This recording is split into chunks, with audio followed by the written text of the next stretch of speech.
Hey guys, good morning. Nitzan from MSDI here. I'm a little bit sick, so please forgive me for my voice, and I hope you will understand what I'm saying, okay? So today I saw on the Facebook that exactly 1 year ago we got our CE MDR certificate. So it led me to think about the importance of this certificate and in general quality certifications and regulation control. So if this subject doesn't interest you, you can skip to the next video. But if you want to learn a little bit more in depth about this subject, then listen up. So let's start with a dentist perspective. As a dentist, what they care about the CE certificate or the FDA certificate. So first of all, it's illegal to use implants without these certificates.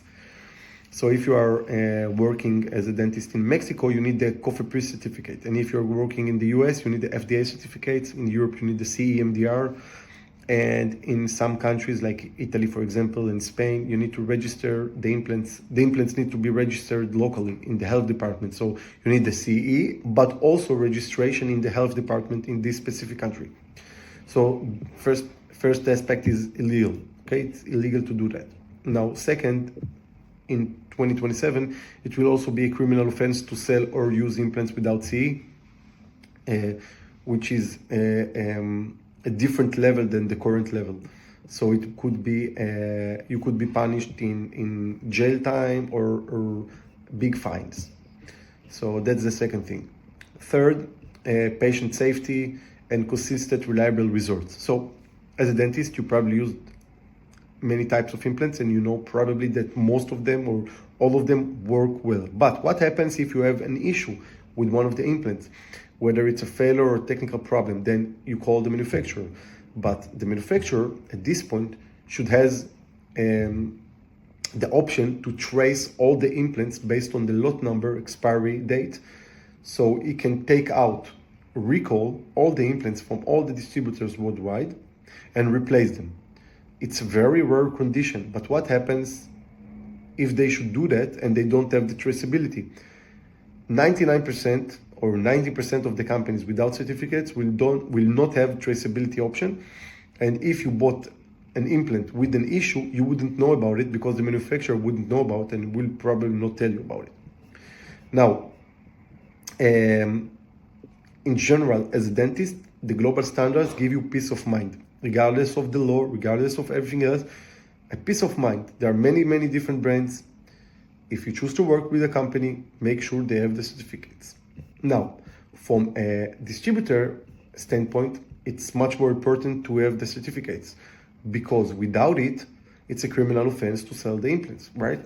And also, you need to understand that in order to register implants locally, doesn't matter where you live, the company, the manufacturing company, should have the required tests, studies, documents, certificates, everything you need to register them. So, for example, we received in Vietnam certificates after 2 years of registration process. They asked for technical files, many documents, many tests, many studies, all that, and then after submission, there are some adjustments to make along the line, and eventually you get the certificate, hopefully. So, if the manufacturing company don't have these studies, these certificates, it will be impossible to them for penetrating markets like Vietnam or other markets in the world. So for example, MSDI company, my company, has distributors in many different countries, over 20. So let's say Mexico, Ecuador, Bolivia, Costa Rica, Vietnam, Turkey, Italy, Spain, Hungary, Albania, and many other countries. So without the right certificates, you cannot penetrate this market. So as a supplier, as a distributor, you must ensure your company the supplier company has all the required documents, okay? Now, we talked about market access, we talked about the traceability, we talked about the registration. Now let's talk about patient safety and product quality and reliability. When you work with a company with the required certificate, not only FDA, which is the most basic certificate, okay? Always look for a company with more than one certificate. FDA is not enough, okay? You need FDA and CE and preferred also other certificates. So when you work with a company with all these certificates, you ensure patient safety, and you ensure peace of mind for you and your dentist. And obviously, it means that the product quality and reliability are much better than other companies without that.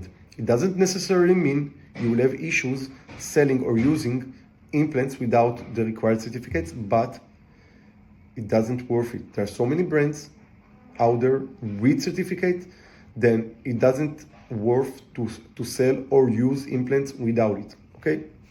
Obviously, risk management is too much high, and you risk yourself and your dentists and expose them to potential lawsuits when using uncertified implants. Now, how to check if your certificate is real and valid? So when you work with a new company, ask for the documents. Ask them. If they cannot send you the documents, they don't have it. As simple as that. If they send you the documents, check for the expiry date. Check for the manufacturing company name. Make sure they match the company that worked with you. Make sure that the address is matched. Make sure the expiry date is valid. Then contact, call or email the notified body and ask them specifically, MSDI company, they showed me the document. Is it real? Is it valid? Documents can be photoshopped, and I've seen it before. Documents can be extended by changing just one letter. Instead of 2024, they change to 2026, done. The certificate is now valid, right? So make sure you ask the right questions and contact the notified body. Once you did all of that and you make sure the documents are real, then you can proceed to registration process. If you do the other way around, and I've seen it happen, distributors start working with a manufacturing company and they start the registration process. They hire a consultant, they pay a lot of money for the registration process and submission, and then they find out the documents aren't real or they are missing documents and they cannot continue with the registration. So they lost time and they lost money. Don't do that. Start from the documents and then make the registration process, okay? So I hope you learned something from this video. And if you have any questions or suggestions, please let me know. Again, I'm sorry for the voice. I'm a little bit sick, but I hope you liked it. Thank you guys. Have a good day.